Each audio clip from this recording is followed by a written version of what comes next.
Welcome to Bedtime Universe. In this video series, I calmly read fairy tale favorites beside the fireplace to help you drift off to sleep. Tonight, I'll be reading Beauty and the Beast. So, as always, settle comfortably into bed, close your eyes, and begin by taking a deep breath.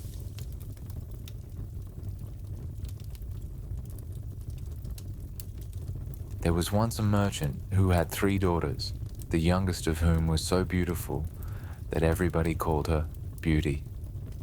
This made the 2 eldest very jealous, and, as they were spiteful and bad-tempered by nature, instead of loving their younger sister, they felt nothing but envy and hatred toward her. After some years, there came a terrible storm at sea, and most of the merchant's ships were sunk, and he became very poor.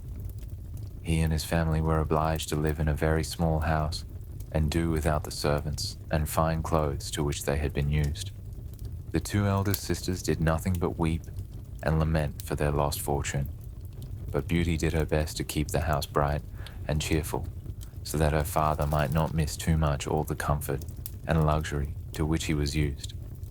One day, the merchant told his daughters that he was going to take a journey into foreign lands in the hope of recovering some of his property. Then he asked them what they would like him to bring them home, in case he should be successful. The eldest daughter asked for fine gowns and beautiful clothing, the second for jewels and gold and silver trinkets. And Beauty, what would Beauty like? Asked the father. Beauty was so happy and contented always that there was scarcely anything for which she longed. She thought for a moment, then she said, "I should like best of all a red rose." The other sisters burst out laughing and scoffed at Beauty's simple request, but her father promised to bring her what she wanted. Then he said goodbye to his children and set out on his travels. He was away for nearly a year and was so fortunate as to win back a great part of his lost wealth. When the time came for his return, he was easily able to buy the things his eldest daughters wished for, but nowhere could he find a red rose to take home to Beauty, and at last he was obliged to set off without one. When he was within a few miles the journey of his home, he lost himself in a thick wood. Darkness came on, and he began to be afraid that he would have to pass the night under a tree, when suddenly he saw a bright light shining in the distance. He went towards it, and on his approach found it came from a great castle that was set right in the heart of the forest. The merchant made up his mind to ask if he might spend the night there, but to his surprise, when he reached the door, he found it set wide open and nobody about.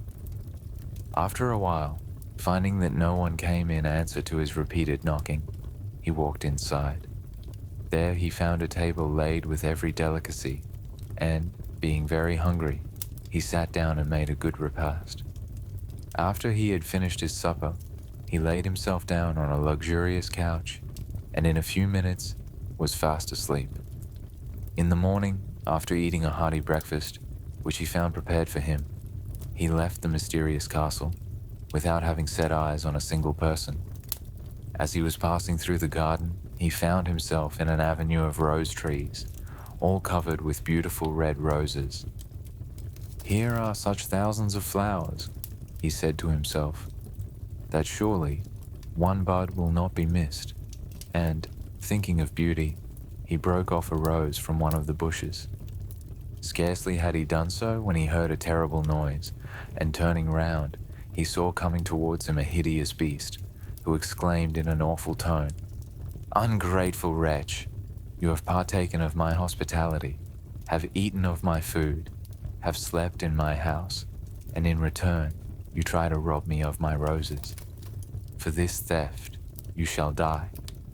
The merchant fell on his knees and begged for pardon, but the beast would not listen to him.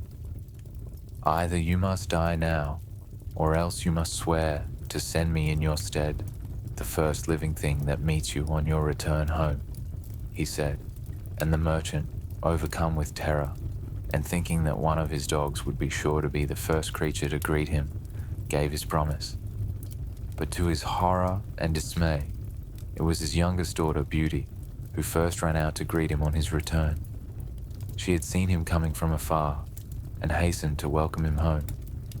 She did not at first understand her father's grief at seeing her, but when he told her the story of the beast and his promise, she did her best to comfort him. "Do not fear, dear father," she said. "Perhaps the beast will not prove so terrible as he looks. He spared your life. He may spare mine, since I have done him no harm." Her father shook his head mournfully, but there was no help for it. He had promised to send the beast the first living creature that met him on his return, so he was obliged to send Beauty herself in his place.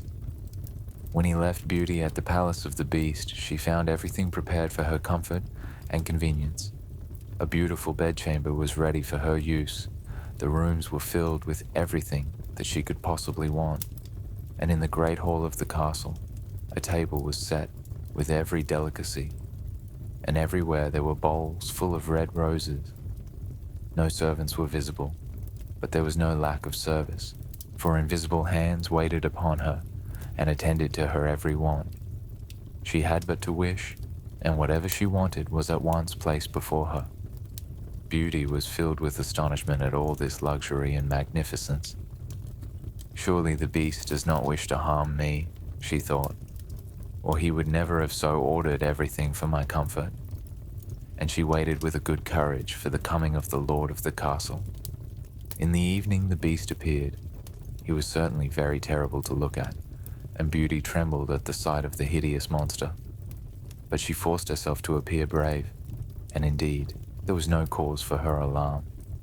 The beast was kindness itself, and so gentle and respectful in his attentions to her that Beauty soon lost all fear. She soon became very fond of him, and would have been quite happy had it not been for the thought of her father and sisters, and the grief which she knew her father would be suffering on her account. The thought of his sorrow made her sorrowful too, and one night, when the beast came to visit her at his usual hour, she was so sad that he asked her what was the matter. Then Beauty begged him to let her go and visit her father. The beast was very unwilling to grant her request. "If I let you go, I am afraid you will never come back to me," he said, "and then I shall die of grief." Beauty promised most earnestly to come back to him if he would only allow her to spend a few days with her family, and at last the beast yielded to her entreaties. He gave her a ring, saying, "Put this on your little finger when you go to bed tonight, and wish, and in the morning you will find yourself at home in your father's house. But if you do not return to me at the end of a week, I shall die of sorrow." Beauty's father was almost overcome with joy at seeing his daughter again, and he was delighted to hear of her happiness and good fortune. But her two sisters, who in the meantime had married, were more jealous than ever of their beautiful sister. They were not very happy with their husbands, who were poor and not over-lovable, and they were very envious of Beauty's clothes and of all the luxuries with which she told them she was surrounded. They tried to think of a plan by which they could prevent their sister from enjoying her good fortune. "Let us keep her beyond the week that the beast has allowed her," they said.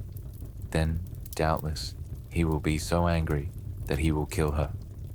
So they pretended to be very fond of Beauty, and when the time came for her return, they overwhelmed her with tears and caresses, begging her not to leave them and to stay at least one more day with them.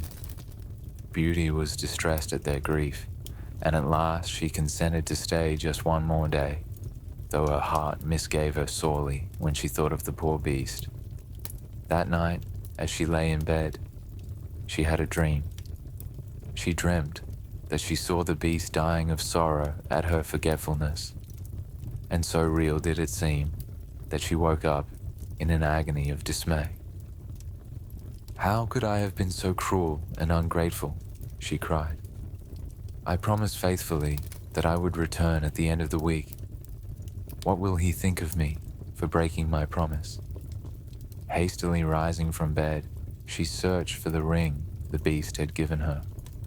Then putting it on her little finger, she wished to be at the palace of the beast again.